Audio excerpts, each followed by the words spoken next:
दोस्तों एक बार फिर से हम आपके लिए RRB NTPC graduate level form fill up 2025 apply online process की अपडेट लेके आ चुके हैं। किस तरह से आप railway non technical popular categories NTPC graduate level exam के लिए 5810 वैकेंसीज के लिए अपने फॉर्म अप्लाई कर सकते हो। इसमें चीफ कमर्शियल कम ticket supervisor, station master, goods train manager, junior accounts assistant कम टाइपिस्ट, सीनियर कलर कम टाइपिस्ट और ट्रैफिक असिस्टेंट की पोस्ट निकली हुई है, जिनके लिए आपसे ऑनलाइन आवेदन पत्र मंगाए जा रहे हैं। स्टेप बाय स्टेप कंप्लीट जानकारी आपको इस वीडियो में दी जाएगी कि किस प्रकार से आपको अपना फॉर्म अप्लाई कर लेना होगा बिना किसी गलती या फिर बिना किसी मिस्टेक के।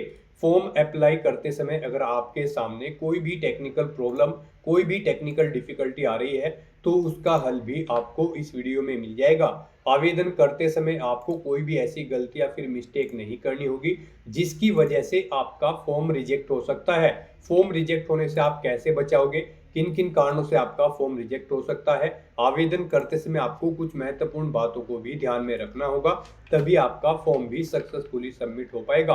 अप्लाई करते समय आप अपना अकाउंट किस प्रकार से क्रिएट करोगे, किस तरह से आप अपना आधार, पैन या फिर डिजी लॉकर अकाउंट क्रिएट करोगे, आधार पैन वेरिफिकेशन करोगे, कैसे आपको पोस्ट प्रेफरेंस देनी होगी, क्वालिफिकेशन की डिटेल कैसे भरनी होगी, एड्रेस डिटेल आपको कैसे देनी होगी, किस तरह से आपको अपना लाइव फोटो कैप्चर करना होगा, डॉक्यूमेंट सिग्नेचर कैसे और कितने केबी में आपको अपलोड करने होंगे, फीस पेमेंट करते हुए रजिस्ट्रेशन से लेकर प्रिंट तक आपको किस प्रकार से अपना फॉर्म भरना होगा।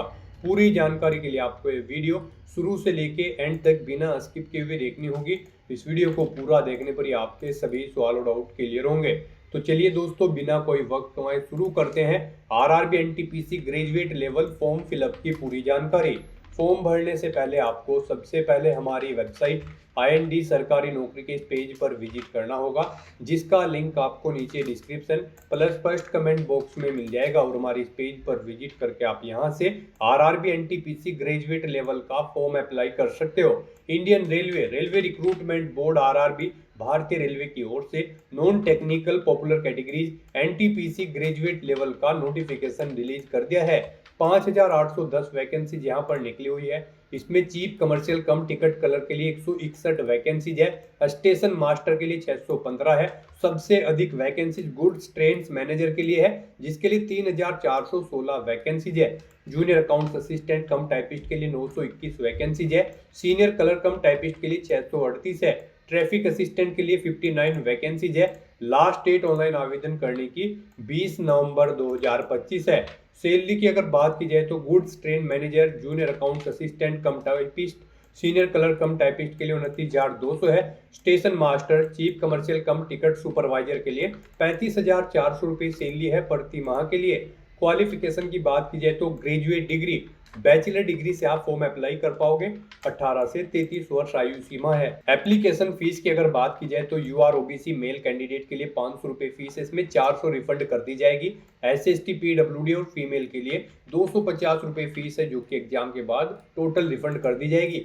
ऑनलाइन मोड से आप फीस पेमेंट कर सकते हो। सिलेक्शन होगा इसमें आपका computer based test first, computer based test second, skill test, document verification और मेडिकल एग्जामिनेशन के आधार पे ऑनलाइन आप ऑल इंडिया से अप्लाई कर सकते हो। इंडियन रेलवेज.gov.in इसकी ऑफिशियल वेबसाइट है।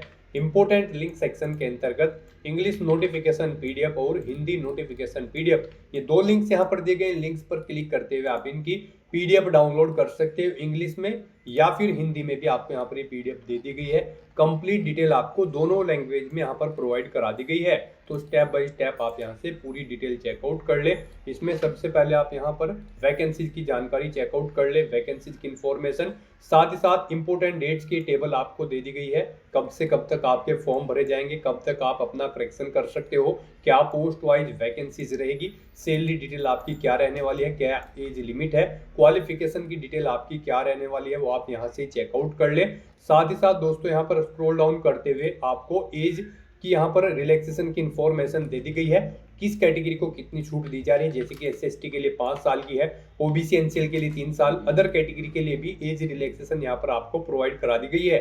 फीस पेमेंट की जानकारी आपको यहाँ पर देखने को मिल जाएगी। साथ ही साथ यहाँ पर आपको स्क्रॉल डाउन करते हुए इसमें एग्जामिनेशन पैटर्न की डिटेल देखने को मिल जाएगी। यहाँ पर आपको कंप्यूटर बेस्ड टेस्ट फर्स्ट के लिए एग्जामिनेशन पैटर्न दिया गया है। इसी तरह से दोस्तों यहाँ पर आपको ये सेकंड एग्जाम के लिए पूरा पैटर्न दिया गया है और यहाँ पर ये सब्जेक्ट वाइज आपको सिलेबस टॉपिक वाइज पूरा प्रोवाइड करा दिया गया है। आप यहाँ से सिलेबस से अपने एग्जाम की तैयारी कर सकते हो। यहाँ पर आपको हाउ टू अप्लाई के प्रोसीजर के अंतर्गत क्रिएट अकाउंट के बारे में जानकारी दी गई, कैसे आप आरआरबी के पोर्टल पर अपना अकाउंट क्रिएट करोगे।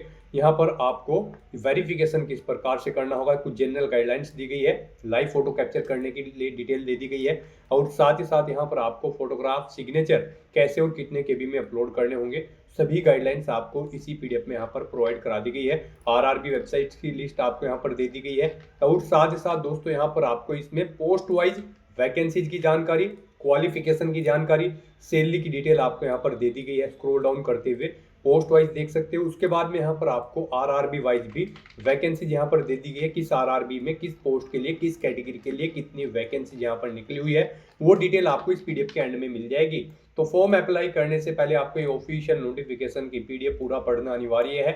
इसको पूरा पढ़ने से ही आपके सभी सवाल और डाउट्स क्लियर होंगे। पीडीएफ रीड आउट करने के बाद में आपको अप्लाई ऑनलाइन के इस लिंक पर क्लिक करना होगा, तो आपके सामने ऑनलाइन आवेदन करने का ये ऑफिशियल पोर्टल ओपन हो जाएगा। गाइस, यहाँ पर अगर आपने पहले से रजिस्ट्रेशन कर रखा है तो आपको यहाँ पर लॉगिन की स्टेप पर क्लिक करना है। उसके बाद आपके सामने लॉगिन का इंटरफेस ओपन हो जाएगा। यहाँ पर आपको दो ऑप्शन दी गई हैं लॉगिन करने के लिए। आप आधार के थ्रू लॉगिन कर सकते हो या फिर अपने आरआरबी अकाउंट के थ्रू यहाँ पर लॉगिन कर सकते हो। अगर आप यहाँ पर login with Aadhaar option select करते हैं तो फिर यहाँ पर आपको अपना फ़ोन नंबर एंटर करना है, फिर जनरेट आधार ओटीपी के ऑप्शन पर क्लिक करना है। उसके बाद आपके रजिस्टर्ड मोबाइल नंबर पर एक ओटीपी आएगा जिससे आपका आधार यहाँ पर लिंक है। वो ओटीपी आपको यहाँ पर एंटर करना है। आई एम नॉट ए रोबोट के इस ऑप्शन पर क्लिक करना है और लॉगिन की स्टेप पर क्लिक करते हुए आपको अपने डैशबोर्ड में लॉगिन करके अपना फॉर्म अप्लाई कर लेना है। और गाइज, अगर यहाँ पर आप सेकंड ऑप्शन यूज करते हैं लॉगिन विद आरआरबी अकाउंट तो आपके सामने कुछ इस तरह से इंटरफेस ओपन होगा। यहाँ पर अब आपको अपना मोबाइल नंबर या फिर ईमेल एड्रेस एंटर करना है, अपना पासवर्ड आपको एंटर करना है, आई एम नॉट ए रोबोट के चेकबॉक्स को ओके करना है और लॉगिन की स्टेप पर क्लिक करते हुए आपको अपनी डिटेल्स प्रोवाइड करते हुए यहाँ पर लॉगिन कर लेना है। और गाइज, अगर आप इस भर्ती के लिए फर्स्ट टाइम अप्लाई करने जा रहे हो यानी कि अब तक आपने आरआरबी के इस पोर्टल के थ्रू किसी भी भर्ती के लिए अप्लाई नहीं किया है तो सबसे पहले यहाँ पर आपको अपना रजिस्ट्रेशन करना होगा। उसके लिए आपको यहाँ पर क्रिएट एन अकाउंट की ये टैब दी गई है, आप इस पर क्लिक करें। आपके सामने यहाँ पर फिर कुछ इस तरह से इंटरफेस होगा। यहाँ पर आपको कहा गया है कि अगर आपने 2024 या 25 में आरआरबी के इस पोर्टल के थ्रू किसी भी भर्ती के लिए अप्लाई किया हुआ है तो आपने रजिस्ट्रेशन कर रखा होगा ऑलरेडी। तो अब यहाँ पर आपको रजिस्ट्रेशन करने की जरूरत नहीं है, आप लॉगिन करके अपना फॉर्म अप्लाई कर सकते हो। और अगर आपने अप्लाई नहीं किया है तो यहाँ पर आपको अपना रजिस्ट्रेशन करना होगा। उसके लिए अब आपको ओके करना है और यहाँ पर अपनी बेसिक डिटेल्स प्रोवाइड करते हुए आपको अपना रजिस्ट्रेशन कर लेना है। सबसे पहले यहाँ पर आपको अपनी नेशनैलिटी सेलेक्ट करनी है। उसके बाद यहाँ पर आपको अपनी पर्सनल इन्फॉर्मेशन देनी है। यहाँ पर आपको सबसे पहले अपना फुल नेम एंटर करना है, उसे रिटाइप करके कंफर्म कर लेना है। उसके बाद आपसे पूछा गया कि क्या आपने कभी अपना नाम चेंज किया है, अगर किया है तो आप यस ऑप्शन सेलेक्ट करेंगे और फिर यहाँ पर आप जब आपके डॉक्यूमेंट वेरीफाई होंगे उस समय आपको गैजेटेड नोटिफिकेशन या फिर रिलीवेंट लीगल डॉक्यूमेंट शो करना होगा अब आपके नाम चेंज का। और अगर आपने कभी नाम चेंज नहीं किया है तो सिंपली यहाँ पर आपको नो ऑप्शन सेलेक्ट करना है। उसके बाद यहाँ पर आपको अपनी डेट ऑफ बर्थ सेलेक्ट करनी है, आपको इस कैलेंडर में से अपनी डेट ऑफ बर्थ सेलेक्ट कर लेनी है। फिर यहाँ पर आपको अपनी डेट ऑफ बर्थ टाइप करनी है DDMMYY फॉर्मेट में। यहाँ पर आपको पहले डे एंटर करना है, फिर आपको स्लैश मंथ एंटर करना है, फिर स्लैश देके आपको अपना ईयर यहाँ पर एंटर कर देना है। आपकी 10वीं की मार्कशीट के अकॉर्डिंग यहाँ पर आपकी डेट ऑफ बर्थ होनी चाहिए। उसके बाद यहाँ पर आपको अपना जेंडर सेलेक्ट करना है, उसे दोबारा से रीसेलेक्ट करना है कंफर्मेशन के लिए। फिर आपको अपने फादर का नाम यहाँ पर एंटर करना है, उसे भी रिटाइप कर देना है। मदर का नाम एंटर करना है, उसे भी रिटाइप कर देना है। उसके बाद यहाँ पर आपको अपनी कॉन्टैक्ट डिटेल देनी है। यहाँ पर आपको कॉन्टैक्ट डिटेल में सबसे पहले आपको अपना ईमेल एड्रेस एंटर करना है, फिर आपको अपना मोबाइल नंबर एंटर करना है और उनके बाद आपको जनरेट ईमेल ओटीपी और जनरेट मोबाइल ओटीपी के ऑप्शन पर क्लिक करना है। उसके बाद आपके ईमेल एड्रेस और मोबाइल नंबर पर 6 डिजिट के 2 ओटीपी आएंगे। वो ओटीपी आपको यहाँ पर एंटर करके अपना मोबाइल नंबर और ईमेल आईडी को वेरीफाई कर लेना है। उसके बाद गाइड यहाँ पर आपको अपना वेरिफिकेशन करना है। वेरिफिकेशन के लिए यहाँ पर आपके पास 3 ऑप्शन है। आप यहाँ पर डिजी लॉकर के थ्रू अपना वेरिफिकेशन कर सकते हैं या फिर गाइड यहाँ पर आप आधार कार्ड के थ्रू अपना वेरिफिकेशन कर सकते हैं, या फिर आपके पास अगर आधार भी नहीं है तो उसके थ्रू भी आप यहाँ पर अपना वेरिफिकेशन कर सकते हैं अपने पैन नंबर की डिटेल प्रोवाइड कराते हुए। तो यहाँ पर हम आपको तीनों ऑप्शंस के बारे में बताएंगे वन बाय वन करके। तो यहाँ पर अगर आप ऑप्शन सेलेक्ट करते हैं वेरिफिकेशन थ्रू डिजी लॉकर, तो आपको यहाँ पर वेरिफिकेशन थ्रू डिजी लॉकर के इस ऑप्शन पर क्लिक करना है। फिर यहाँ पर आपको आई कंफर्म के चेकबॉक्स को ओके करना है और उसके बाद गाइज आपको वेरीफाई के इस ऑप्शन पर क्लिक कर देना है। नेक्स्ट आपके सामने डिजी लॉकर का इंटरफेस ओपन हो जाएगा। यहाँ पर आने के बाद गाइज आपको अपना आधार नंबर एंटर करना है, ये कैप्चा कोड आपको यहाँ पर एंटर करना है और उसके बाद फिर आपको नेक्स्ट के इस ऑप्शन पर क्लिक कर देना है। फिर आपके रजिस्टर्ड मोबाइल नंबर पर जिससे आपका आधार अटैच है यानी कि लिंक है, उस पर एक ओटीपी आएगा, वो ओटीपी आपको यहाँ पर एंटर करना है और फिर आपको दोबारा से कंटिन्यू के इस ऑप्शन पर क्लिक कर देना है। नेक्स्ट यहाँ पर आपको अपना 6 डिजिट का डिजी लॉकर का सिक्योरिटी पिन एंटर करना है और अगर आप भूल चुके हो तो यहाँ पर आप फॉरगेट सिक्योरिटी पिन के इस ऑप्शन पर क्लिक करें और अपना सिक्योरिटी पिन यहाँ पर गेट कर ले। गाइड यहाँ पर अगर आपने रजिस्ट्रेशन कर रखा है तो आपको यहाँ पर अपना 6 डिजिट का डिजी लॉकर का सिक्योरिटी पिन एंटर करना है और अगर आपने रजिस्ट्रेशन नहीं कर रखा है तो आपको डिजी लॉकर की वेबसाइट को ओपन कर लेना है और वहां पर अपना अकाउंट आपको रजिस्टर कर लेना है, अकाउंट क्रिएट कर लेना है। इस तरह से अपना पिन यहाँ पर एंटर करने के बाद फिर आपको कंटिन्यू के ऑप्शन पर ही क्लिक करना है। नेक्स्ट आपके सामने आपका डिजी लॉकर अकाउंट कुछ इस तरह से शो होगा। अब यहाँ पर आने के बाद गाइज आपको अलाउ के इस ऑप्शन पर क्लिक करना है। इस तरह से यहाँ पर आपका डिजी लॉकर अकाउंट के थ्रू आपका वेरिफिकेशन कंप्लीट हो जाएगा और आपको आरआरबी के इसी इंटरफेस पर रिडायरेक्ट कर दिया जाएगा। नेक्स्ट ऑप्शन यहाँ पर वेरिफिकेशन का है आधार कार्ड के थ्रू। गाइज अगर यहाँ पर आप वेरिफिकेशन थ्रू आधार कार्ड ऑप्शन सेलेक्ट करते हैं तो फिर आपके सामने यहाँ पर कुछ इस तरह से इंटरफेस शो होगा।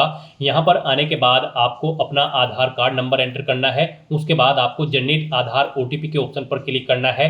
आपके मोबाइल नंबर पर जिससे आपका आधार लिंक है उस पर एक ओटीपी आएगा 6 डिजिट का, वो ओटीपी आपको यहाँ पर एंटर करना है और फिर आपको यहाँ पर वेरीफाई के इस ऑप्शन पर क्लिक करते हुए आपको अपना आधार वेरीफाई कर लेना है। यहाँ पर आपके लिए सबसे बेस्ट ऑप्शन आधार कार्ड का ही रहेगा क्योंकि यहाँ पर आगे भी आपको आपके आधार की जरूरत पड़ेगी एग्जाम टाइम के दौरान, वहां पर भी आपको अपना आधार कार्ड शो करना होगा। तो यहाँ पर हम आपको सजेस्ट करेंगे आप यहाँ पर अपना वेरिफिकेशन आधार के थ्रू कर लें, ये आपके लिए सबसे बेस्ट ऑप्शन है। आरआरबी की भर्ती में यहाँ पर आधार मस्ट कर दिया गया है। तो यहाँ पर अब उसके बाद एक और ऑप्शन है, अगर आप करना चाहे तो यहाँ पर आपका थर्ड ऑप्शन है I do not have Aadhaar card. आपको इस ऑप्शन पर क्लिक करना है। उसके बाद गाइड आपके सामने कुछ ये पॉपअप शो होगा। यहाँ पर आपको दोबारा से I do not have Aadhaar card के ऑप्शन पर क्लिक करना है। उसके बाद यहाँ पर आपके सामने कुछ इस तरह से इंटरफेस शो होगा। आप यहाँ पर इस चेकबॉक्स को ओके करें। उसके बाद यहाँ पर आप अपनी कोई वैलिड प्रूफ आईडी सिलेक्ट करें। पैन कार्ड यहाँ पर केवल आपको ऑप्शन दिया गया है। उसके बाद यहाँ पर आपका जो नाम पैन पर आधारित है वो नाम यहाँ पर आप एंटर करें। अपनी डेट ऑफ बर्थ इस कैलेंडर में से सिलेक्ट करें। अपना पैन नंबर यहाँ पर आप एंटर करें। उसके बाद किस अथॉरिटी ने आपको इशू किया है उसका नाम आपको देना है, प्लेस ऑफ इशू यहाँ पर आपको देना है और उसके बाद फिर आपको प्रोसीड के ऑप्शन पर क्लिक करके इस थर्ड ऑप्शन के थ्रू भी आप अपना वेरिफिकेशन यहाँ पर कंप्लीट कर सकते हो। तो इनमें से आपको कोई भी ऑप्शन यूज करते हुए अपना वेरिफिकेशन कर लेना है, ये मस्ट है। ये पूरी वेरिफिकेशन की प्रोसेस हमने आपको बता दी है। इनमें से किसी का भी यूज करते हुए आप अपना वेरिफिकेशन कर सकते हैं। हम आपको एक बार फिर से बता दें, आप यहाँ पर आधार कार्ड के थ्रू अपना वेरिफिकेशन करें, आपके लिए बेस्ट रहेगा। तो यहाँ पर किसी भी ऑप्शन के थ्रू वेरिफिकेशन करने के बाद आपको इस चेकबॉक्स को ओके करना है। I confirm that I am 18 year old या फिर ओल्डर, यानी कि मेरी आयु यहाँ पर 18 साल हो चुकी है या फिर इससे अधिक। आपको इस चेकबॉक्स को ओके करना है। ये डिटेल आप यहाँ पर इस पर क्लिक करके सुन भी सकते हो। और फिर गाइस यहाँ पर आपको अपना पासवर्ड क्रिएट करना है। यहाँ पर आपका पासवर्ड अल्फा न्यूमेरिक फॉर्मेट में होना चाहिए। मींस आपके पासवर्ड में एक अपर केस कैरेक्टर, एक लोअर केस कैरेक्टर, एक इंटीजर नंबर और एक स्पेशल कैरेक्टर जैसे कि @ या फिर डॉलर होना चाहिए। तो इस फॉर्मेट में आपको अपना पासवर्ड क्रिएट करना है। ये एग्जांपल हमने आपको दिखाया है। वही पासवर्ड आपको यहाँ पर कंफर्म पासवर्ड फील्ड में एंटर करना है। आई एम नॉट ए रोबोट के इस चेकबॉक्स को ओके करना है और फिर गाइस आपको यहाँ पर preview and create an account के ऑप्शन पर क्लिक करके अपना अकाउंट क्रिएट कर लेना है। आपका रजिस्ट्रेशन कंप्लीट होने के बाद आपको रेलवे रिक्रूटमेंट बोर्ड की इस वेबसाइट पर डायरेक्ट कर दिया जाएगा या फिर आप डायरेक्टली लॉगिन कर लें rrbapply.gov.in। आपके सामने आरआरबी की वेबसाइट ओपन हो जाएगी। अब यहाँ पर आपको इस भर्ती पर अप्लाई करने के लिए लॉगिन करना है। उसके लिए आपको लॉगिन की स्टेप पर क्लिक करना है। उसके बाद आपके सामने कुछ इस तरह से इंटरफेस ओपन होगा।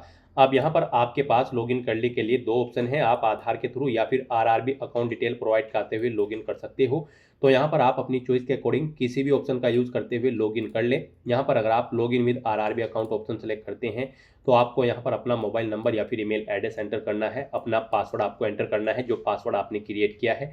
आई एम नॉट ए रोबोट के चेकबॉक्स को ओके करना है और उसके बाद आपको लॉगिन की स्टेप पर क्लिक करना है। फिर आपके सामने कुछ इस तरह से पॉपअप होगा। यहाँ पर आपको अपना ऑथेंटिकेशन करना होगा। उसके लिए आपको दो ऑप्शन दी गई हैं, सेंड ओटीपी टू ईमेल, यानी कि ईमेल पर आपके एक ओटीपी सबमिट किया जाएगा, या फिर आप अगर फ़ोन पर ओटीपी चाहते हैं, सेंड ओटीपी टू फ़ोन के इस लिंक पर क्लिक करें।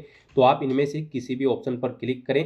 उसके बाद आपकी ईमेल आईडी या फिर मोबाइल नंबर पर ओटीपी आएंगे, वो ओटीपी आपको यहाँ पर एंटर करना है और फिर आपको लॉगिन की स्टेप पर क्लिक करना है। फिर आपके सामने यहाँ पर आपका डैशबोर्ड ओपन हो जाएगा। यहाँ पर आपको कुछ जनरल इंस्ट्रक्शंस दी गई हैं, आपको इन्हें केयरफुली रीड आउट करना है और उसके बाद गाइज आपको यहाँ पर ऑनलाइन एप्लीकेशन की स्टेप पर क्लिक करना है या फिर आपको इस टैब पर ऑनलाइन एप्लीकेशन की क्लिक कर देना है। फिर आपके सामने कुछ इस तरह से इंटरफेस होगा। अब यहाँ पर आपको CN 6/2025 for non technical popular categories graduate post के इस सेक्शन में आना है। और गाइस यहाँ पर इस भर्ती पर अप्लाई करने के लिए आपको सबसे पहले बोर्ड सेलेक्ट करना है, जिस बोर्ड के अंतर्गत आप अप्लाई करना चाहते हैं।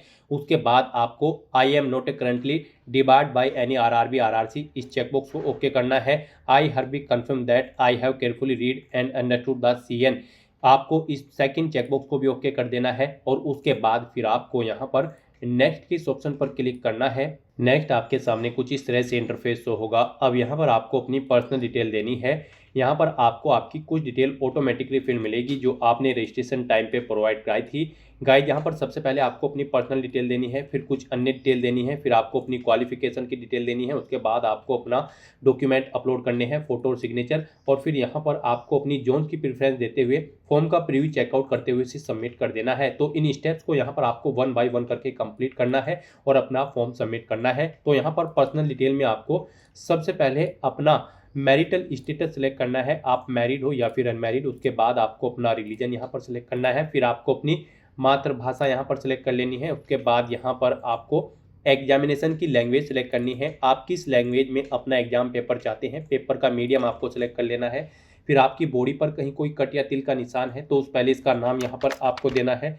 फिर यहाँ पर आपको एक और पैलेस का नाम देना है, नहीं है तो यहाँ पर आप नो मार्क एंटर कर सकते हैं। नेक्स्ट यहाँ पर आपको अपनी कम्युनिटी सेलेक्ट करनी है। यहाँ पर अगर आप रिजर्व कैटेगरी से बिलोंग करते हैं तो फिर यहाँ पर आपको अपनी कास्ट का नाम देना है, अपनी कम्युनिटी सर्टिफिकेट नंबर आपको देना है, किस अथॉरिटी ने आपको इशू कराया है उस डेजिग्नेशन का नाम यहाँ पर आपको सिलेक्ट कर लेना है। फिर गाइज यहाँ पर आपको बताना है स्टेट, यहाँ पर आपको किस स्टेट से आपका ये सर्टिफिकेट इशू हुआ है, आपको स्टेट सेलेक्ट कर लेनी है, किस डेट को इशू हुआ है वो डेट सेलेक्ट करनी है। फिर आपसे पूछा गया है कि क्या आप फ्री ट्रैवल पास चाहते हैं एग्जाम के लिए, अगर चाहते हैं तो येस ऑप्शन सेलेक्ट करेंगे और फिर अपने नियरेस्ट रेलवे स्टेशन का नाम यहाँ पर देंगे और अपना वैलिड कार्ड सर्टिफिकेट आप अपलोड करेंगे। आप अपलोड डॉक्यूमेंट के ऑप्शन पर क्लिक करें, फाइल को सिलेक्ट करें और अपना ये सर्टिफिकेट यहाँ पर अपलोड कर दें। इसका साइज यहाँ पर 400 KB से कम होना चाहिए और ये PDF फॉर्मेट में आपका डॉक्यूमेंट होना चाहिए। फिर आपको इस पेज को नीचे स्क्रॉल डाउन करना है और गाइज अगर आप अनरिजर्व कैटेगरी कैंडिडेट है तो फिर आपको ये डिटेल्स प्रोवाइड नहीं करानी होगी। फिर यहाँ पर आपको अपने एड्रेस की डिटेल देनी है, यहाँ पर आप अपना प्रेजेंट एड्रेस एंटर करें। उसके बाद गाइज यहाँ पर आप अपना परमानेंट एड्रेस एंटर करें और अगर आपका परमानेंट एड्रेस आपके प्रेजेंट एड्रेस के अकॉर्डिंग सेम है तो आप इस चेकबॉक्स को ओके कर दें। ऑटोमेटिकली आपका परमानेंट एड्रेस आपके प्रेजेंट एड्रेस के अकॉर्डिंग यहाँ पर फिल हो जाएगा। इस तरह से अपने डिटेल प्रोवाइड कराने के बाद फिर आपको सेव के ऑप्शन पर क्लिक करके अपनी डिटेल सेव कर देनी है और उसके बाद गाइज आपको नेक्स्ट के इस ऑप्शन पर क्लिक करना है। फिर यहाँ पर आपको कुछ अन्य डिटेल्स प्रोवाइड करनी है। यहाँ पर आपसे पूछा गया है कि क्या आप एक सर्विसमैन हैं, अगर हैं तो आप येस ऑप्शन सेलेक्ट करेंगे और फिर आप बताएंगे आपने आर्मी, नेवी या एयरफोर्स किस में सेवा की है, अपनी रैंक देंगे, डेट ऑफ एंट्री देंगे यानी कि सर्विस की डेट देंगे जब आपने सर्विस स्टार्ट की थी। फिर यहाँ पर आपसे पूछा गया है कि क्या आप फिलहाल भी डिफेंस सर्विस में कार्यरत हैं, अगर हैं तो यस करें, नहीं तो नो ऑप्शन सेलेक्ट करें। नो ऑप्शन अगर आप सिलेक्ट करते हैं तो कब आपने जॉब छोड़ी है वो डेट यहाँ पर आपको सिलेक्ट कर लेनी है। फिर आपको जॉब छोड़ने का कारण यहाँ पर देना है, आप कब डिस्चार्ज हुए हैं अपनी जॉब से उसका सर्टिफिकेट नंबर यहाँ पर आपको देना है। लेंथ ऑफ सर्विस आपकी यहाँ पर इन डेट के अकॉर्डिंग कैलकुलेट करके आपको शो कर दी जाएगी। और गाइज अगर आप ये एक सर्विसमैन नहीं हैं तो आप सिंपली यहाँ पर नो ऑप्शन सेलेक्ट करेंगे, फिर आपको आगे की डिटेल नहीं देनी होगी। उसके बाद आपसे पूछा गया कि क्या आप person with benchmark disability candidate हैं, अगर हैं तो आप यस करेंगे। डिसेबिलिटी कैटेगरी आप अपनी सिलेक्ट करेंगे, सब डिसेबिलिटी कैटेगरी यहाँ पर आप सिलेक्ट करेंगे। उसके बाद अपनी डिसेबिलिटी की परसेंटेज यहाँ पर आप बताएंगे, अपना PWBD सर्टिफिकेट नंबर आप यहाँ पर एंटर करेंगे, कब वो इशू हुआ है वो डेट आप सिलेक्ट करेंगे। उसके बाद यहाँ पर आपको अपना UDID नंबर एंटर करना है। फिर आपसे पूछा गया है कि क्या आपको यहाँ पर कंप्यूटर बेस्ड टेस्ट के लिए स्क्राइब की जरूरत पड़ेगी, अगर पड़ेगी तो आप यस करेंगे और फिर यहाँ पर I understand and I agree के इस ऑप्शन पर क्लिक करेंगे। नहीं जरूरत पड़ेगी तो आप नो ऑप्शन सेलेक्ट करेंगे। इस तरह से यहाँ पर आपको अपनी PWBD की डिटेल देनी है और अगर आप PWBD कैंडिडेट नहीं है तो यहाँ पर आपको सिंपली नो ऑप्शन सेलेक्ट कर लेना है, फिर आपको आगे की डिटेल नहीं देनी है। उसके बाद आपसे पूछा गया कि क्या आपकी राइटिंग एबिलिटी अफेक्टेड है इन टर्म्स ऑफ पारा 11.7.2 ऑफ CN 6/2025 के, अगर है तो आप यस करेंगे। फिर यहाँ पर आप इन डिटेल्स को रीड आउट करेंगे, I understand and I agree के इस ऑप्शन पर क्लिक करेंगे और फिर यहाँ पर आप बताएंगे कि क्या आपको स्क्राइब की ज़रूरत पड़ेगी या फिर नहीं एग्जाम पीरियड के दौरान। तो आपको यहाँ पर अपनी डिटेल देनी है। अगर आपको ज़रूरत पड़ती है तो फिर यहाँ पर आपको अपना मेडिकल सर्टिफिकेट अपलोड करना है और यहाँ पर आपको अपना लेटर अपलोड करना है as per annexure VG of CN 6/2025। Official notification में से आप इसे चेकआउट कर सकते हो। आपकी डॉक्यूमेंट PDF फॉर्मेट में होने चाहिए, 500 KB से कम इनका साइज होना चाहिए। आपको अपलोड डॉक्यूमेंट के ऑप्शन पर क्लिक करके फाइल को सिलेक्ट करके इन्हें यहाँ पर अपलोड कर देना है। और गाइड अगर आपको यहाँ पर स्क्राइब की ज़रूरत नहीं है तो आप सिंपली नो ऑप्शन सेलेक्ट करेंगे, फिर आपको आगे की डिटेल नहीं देनी है।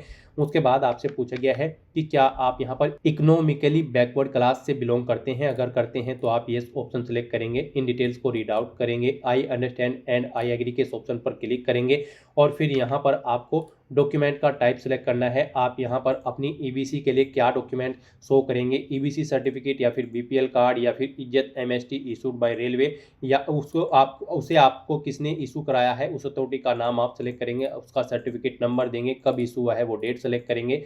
और अगर आप EBC कैंडिडेट नहीं है तो आप सिंपली नो ऑप्शन सेलेक्ट करेंगे, फिर आपको आगे की डिटेल नहीं देनी होगी। उसके बाद आपसे पूछा गया है कि क्या आप यहाँ पर रेलवे में कार्यरत हैं, अगर हैं तो आप यस ऑप्शन सेलेक्ट करेंगे और उसके बाद गाइड आपको यहाँ पर बताना होगा क्या आपके पास NOC है कंट्रोलिंग ऑफिसर की। आप यस या नो ऑप्शन सेलेक्ट करेंगे, अपनी कैटेगरी सेलेक्ट करेंगे जिसके अंतर्गत आप कार्यरत हैं, प्लेस ऑफ वर्किंग देंगे, जोन यहाँ पर आप सेलेक्ट करेंगे या फिर यूनिट। इस तरह से आपको अपनी डिटेल देनी होगी। और अगर आप रेलवे में कार्यरत नहीं है तो आप सिंपली नो ऑप्शन सेलेक्ट करेंगे और फिर आपको ये डिटेल प्रोवाइड नहीं करानी होगी। फिर आपसे पूछा गया कि क्या आप करंट में एम्प्लॉय हैं किसी ऑर्गेनाइजेशन में, अगर हैं तो आप यहाँ पर ऑप्शन सेलेक्ट करेंगे। आप सेंट्रल गवर्नमेंट में कार्यरत है, स्टेट में या फिर पब्लिक सेक्टर में, और यहाँ पर फिर आपको उसकी डिटेल प्रोवाइड करनी होगी। यहाँ पर आपको ऑर्गेनाइजेशन का नाम देना होगा, फिर कब से आपने जॉब स्टार्ट की थी वो डेट आपको सिलेक्ट करनी है। आप फिलहाल भी कार्यरत है या फिर नहीं बताएंगे, अगर कार्यरत नहीं है तो आपने कब जॉब छोड़ी है वो डेट आपको सिलेक्ट करनी होगी। इस तरह से आपको अपनी डिटेल देनी है। और अगर आप करंट में वर्किंग नहीं है तो आप नॉट एप्लीकेबल ऑप्शन सेलेक्ट करेंगे, फिर आपको ये डिटेल्स प्रोवाइड नहीं करानी होंगी। फिर यहाँ पर आपको अपनी बैंक डिटेल प्रोवाइड करानी है आपकी फीस रिफंड के लिए। यहाँ पर आपको अकाउंट होल्डर का नाम देना है, अपना बैंक अकाउंट नंबर यहाँ पर आपको एंटर करना है, फिर यहाँ पर आपको अपना IFSC कोड एंटर करना है, कंफर्म के ऑप्शन पर क्लिक करना है। इसके अकॉर्डिंग आपके बैंक का नेम और आपके बैंक का एड्रेस यहाँ पर ऑटोमेटिकली फैच कर लिया जाएगा। इस तरह से अपनी ये सभी डिटेल्स यहाँ पर प्रोवाइड करने के बाद गाइड फिर आपको सेव के इस टैब पर क्लिक करके अपनी डिटेल सेव कर देनी है और उसके बाद फिर आपको नेक्स्ट के इस ऑप्शन पर क्लिक करना है। नेक्स्ट यहाँ पर आपको अपनी एजुकेशनल क्वालिफिकेशन की डिटेल प्रोवाइड करनी है। गाइड यहाँ पर RRB NTPC ग्रेजुएट लेवल की इन पोस्ट पर अप्लाई करने के लिए आपके पास ग्रेजुएट डिग्री होनी जरूरी है किसी वेल रिकॉग्नाइज्ड यूनिवर्सिटी से किसी भी डिसिप्लिन के अंतर्गत। तो यहाँ पर अब आपको अपनी क्वालिफिकेशन की डिटेल देनी है। सबसे पहले यहाँ पर आपको अपनी 10वीं क्लास की डिटेल देनी होगी। यहाँ पर अगर आपने RRB की किसी भी भर्ती के लिए पहले भी अप्लाई किया होगा तो आपको यहाँ पर आपकी 10वीं क्लास की डिटेल ऑटोमेटिकली फिर मिल जाएगी। यहाँ पर अगर आप इसमें एडिट करना चाहते हैं तो आप पेंसिल के इस ऑप्शन पर क्लिक करके एडिट कर सकते हैं, और अगर आप बिल्कुल न्यू है तो यहाँ पर फिर आपको अपनी सबसे पहले 10वीं क्लास की डिटेल देनी है, उसके बाद आपको अपनी ग्रेजुएशन की डिटेल देनी होगी। तो 10वीं क्लास की डिटेल देने के लिए यहाँ पर आपको इस पेंसिल के ऑप्शन पर क्लिक करना है और फिर यहाँ पर आपको अपना मैट्रिकुलेशन SLC सिलेक्ट करने के बाद सबसे पहले आपको स्टेट सेलेक्ट करना है, अपना डिस्ट्रिक्ट सेलेक्ट करना है, बोर्ड का नाम देना है जिस बोर्ड से आपने अपनी 10वीं क्लास पास आउट की है, कब पास आउट की है, इस ऑप्शन पर क्लिक करके आपको डेट सेलेक्ट कर लेनी है, अपना 10वीं का रोल नंबर आपको देना है और यहाँ पर फिर आपको अपने सर्टिफिकेट का सीरियल नंबर एंटर कर देना है। इस तरह से अपनी 10वीं क्लास की डिटेल देने के बाद फिर उसको यहाँ पर आपको ऐड के ऑप्शन पर क्लिक करके ऐड कर देना है।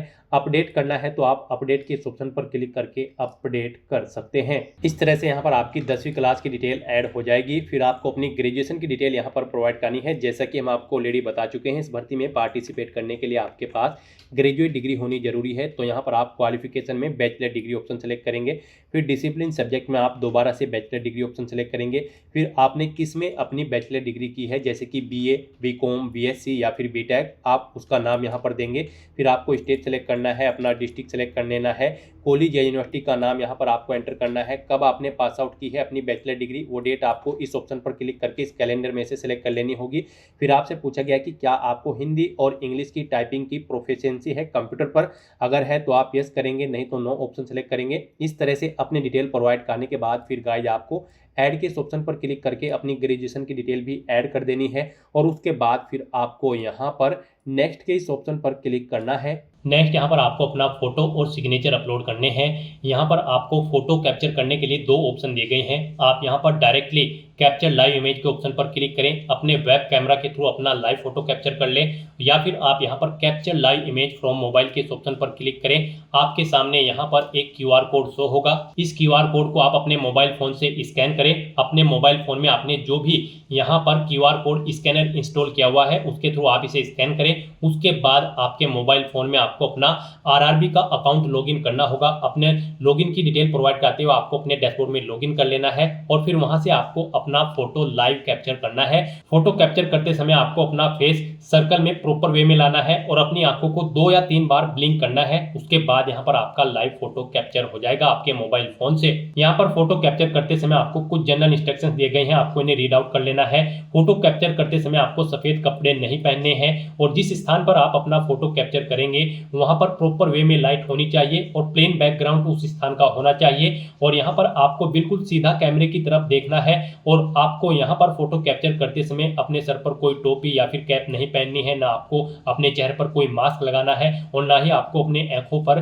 कोई चश्मा यहाँ पर पहनना है। तो यहाँ पर आपको कुछ इन इंस्ट्रक्शंस को ध्यान में रखते हुए अपना लाइव फोटो कैप्चर कर लेना है। दोस्तों, मोबाइल से लाइव फोटो कैप्चर करने के लिए सबसे पहले आपको अपने फोन में QR code scanner application open करनी होगी। उसके बाद में आपको ये बार कोड यहाँ पर स्कैन कर लेना होगा। उसके बाद में आपको इस लिंक पर क्लिक करना होगा। उसके बाद यहाँ पर आने के बाद में आपको RRB अकाउंट के अंतर्गत अपने डैशबोर्ड में लॉगिन करना होगा। लॉगिन करने के लिए आप आधार से लॉगिन कर सकते हो या फिर RRB अकाउंट के थ्रू लॉगिन कर सकते हो। जैसे कि हम आपको RRB अकाउंट के थ्रू लॉगिन करके दिखा रहे हैं। सबसे पहले आपको यहाँ पर अपना ईमेल एड्रेस एंटर करना होगा, पासवर्ड आपको एंटर करना होगा और इस चेक बॉक्स को ओके करना होगा और यहाँ पर लॉगिन की स्टेप पर क्लिक करके अपने डैशबोर्ड में लॉगिन कर लेना होगा। लॉगिन करने के लिए आपको ईमेल आईडी या फिर मोबाइल फोन पर एक OTP सेंड करना होगा। उसके लिए आपको यहाँ पर इस लिंक पर क्लिक करना होगा। OTP एंटर करने के बाद में आपको लॉगिन की स्टेप पर क्लिक करना होगा। लॉगिन करने के बाद में आपके सामने कुछ इस तरह से इंटरफेस ओपन हो जाएगा।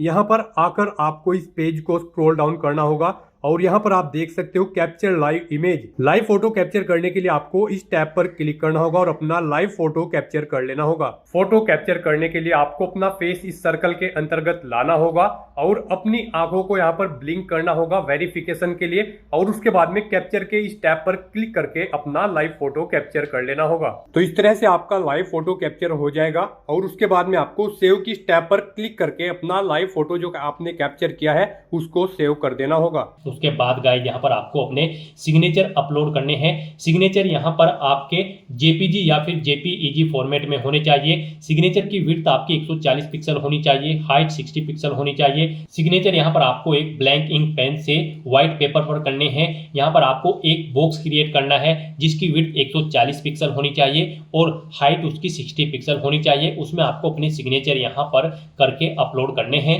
साइज आपके सिग्नेचर की फाइल का 30 KB से 49 KB के बीच में होना चाहिए। और अगर आप अपने सिग्नेचर का साइज कम या ज़्यादा करना चाहते हैं तो आप गूगल पर जाएं, इमेज रिसाइज टाइप करें, मल्टीपल ऑनलाइन वेबसाइट ओपन होंगी, उनमें से कोई भी वेबसाइट ओपन करें, वहां पर आप अपने सिग्नेचर की फाइल को अपलोड करें और अपनी नीड के अकॉर्डिंग आप उसका साइज सेट करके फिर उसे वहां से डाउनलोड करके अपलोड कर दें। तो यहाँ पर आपको ब्राउज के ऑप्शन पर क्लिक करना है, फाइल को सिलेक्ट कर लेना है और अपने सिग्नेचर की फाइल को यहाँ पर अपलोड कर देना है। तो इस तरह से यहाँ पर आपका लाइव फोटो कैप्चर हो जाएगा और सिग्नेचर आपके अपलोड हो जाएंगे। उसके बाद आपको इस पेज को नीचे स्क्रॉल डाउन करना है और फिर गाइज आपको सेव के ऑप्शन पर क्लिक करके अपना फोटो सिग्नेचर यहाँ पर सेव कर देने हैं और उसके बाद फिर आपको नेक्स्ट के ऑप्शन पर क्लिक कर देना है। नेक्स्ट आपके सामने कुछ इस तरह से इंटरफेस शो होगा। अब यहाँ पर आपको अपनी पोस्ट प्रेफरेंस देनी है। यहाँ पर पीछे आपने अब तक जो डिटेल प्रोवाइड कराई है उसके अकॉर्डिंग आपको पोस्ट शो कर दी गई है। यहाँ पर आप जिस पोस्ट को जिस नंबर पर प्रेफरेंस देना चाहते हैं उसके सामने उसी नंबर पर आप प्लस के ऑप्शन पर क्लिक करेंगे और 1 बाय 1 करके इस सेकंड कॉलम में आप अपनी इन पोस्ट को ऐड कर देंगे। तो यहाँ पर आप जिस पोस्ट को जिस नंबर पर प्रेफरेंस देना चाहते हैं उसे उस नंबर पर आप क्लिक करें और 1 बाय 1 करके अपनी सभी पोस्ट इस सेकंड कॉलम में ऐड कर दें। फिर आपको इस चेकबॉक्स को ओके करना है, डिक्लेरेशन सेक्शन में आना है, I have be declare that, इस चेकबॉक्स को ओके करना है, यहाँ पर अपना पहले ही सेंटर करना है और उसके बाद गाइज आपको यहाँ पर सेव के ऑप्शन पर क्लिक करके अपनी डिटेल सेव कर देनी है और उसके बाद फिर आपको यहाँ पर प्रीव्यू एप्लीकेशन के ऑप्शन पर क्लिक कर देना है। फिर यहाँ पर आपको आपके एप्लीकेशन फॉर्म का पूरा प्रीव्यू शो कर दिया गया है। आपको सभी डिटेल्स केयरफुली चेकआउट करनी है, पेज को नीचे स्क्रॉल डाउन करना है, इस चेकबॉक्स को ओके करना है। कहीं पर कोई मिस्टेक है तो आप एडिट के इस ऑप्शन पर क्लिक करके एडिट कर सकते हैं, नहीं तो यहाँ पर बस गाइड अब आपको सबमिट के इस ऑप्शन पर क्लिक कर देना है। नेक्स्ट यहाँ पर आपको अपना फीस पेमेंट करना है। यहाँ पर आपको आपकी कैटेगरी के अकॉर्डिंग एप्लीकेशन फीस का अमाउंट शो कर दिया जाएगा। रिजर्व कैटेगरी कैंडिडेट के लिए यहाँ पर 250 रुपये फीस है और अनरिजर्व कैटेगरी कैंडिडेट के लिए 500 रुपये फीस है। इसमें से इनको 400 रुपये फीस रिफंड कर दी जाएगी और रिजर्व कैटेगरी कैंडिडेट की सभी फीस यहाँ पर आपको रिफंड कर दी जाएगी। लेकिन यहाँ पर फॉर्म कंफर्मेशन के लिए आपको अभी अपना फीस पेमेंट करना है। तो उसके लिए गाइड यहाँ पर अब आपको पे विद SBI ई पे के ऑप्शन पर क्लिक करना है और प्रोसीड करते हुए आपको यहाँ पर फीस पेमेंट के इंटरफेस पर आ जाना है। यहाँ पर आप debit card, credit card, net banking, UPI या फिर वॉलेट के माध्यम से अपना फीस पेमेंट कर सकते हो। UPI यहाँ पर आपके लिए सबसे बेस्ट और इजी ऑप्शन रहेगा। आप UPI के ऑप्शन पर क्लिक करें। UPI में भी फीस पेमेंट करने के लिए आपके पास दो ऑप्शन है। आप अपनी UPI ID एंटर करें, वैलिडेट UPI ID के ऑप्शन पर क्लिक करते हुए अपना फीस पेमेंट कर दें, या फिर गाइड यहाँ पर आप UPI QR के ऑप्शन पर क्लिक करें, फिर यहाँ पर पे नाउ के ऑप्शन पर क्लिक करें। ये QR कोड आप अपने UPI एप्लीकेशन से स्कैन करें और अपना फीस पेमेंट कर दें। सक्सेसफुली फीस पेमेंट करने के बाद यहाँ पर आपके एप्लीकेशन फॉर्म की सभी टास्क कंप्लीट हो जाएगी और आपका फॉर्म सबमिट हो जाएगा। उसके बाद आपको अपने एप्लीकेशन फॉर्म का एक हार्ड कॉपी प्रिंट आउट ले लेना है फ्यूचर यूज के लिए, फ्यूचर रेफरेंस के लिए, और फिर आप अपने डैशबोर्ड में भी जाकर चेकआउट कर सकते हो कि आपका फॉर्म सक्सेसफुली सबमिट हो चुका है या फिर नहीं। तो दोस्तों ऐसे आप RRB NTPC ग्रेजुएट लेवल की इस भर्ती के लिए अपने फॉर्म अप्लाई कर सकते हो बिना कोई मिस्टेक किए हुए। आज की इस वीडियो में बस इतना ही। आई होप ये वीडियो आपको पसंद आई होगी। अगर पसंद आई हो तो इसे लाइक और शेयर करें, चैनल पर नए हो तो इसे सब्सक्राइब कर लें। Thanks for watching.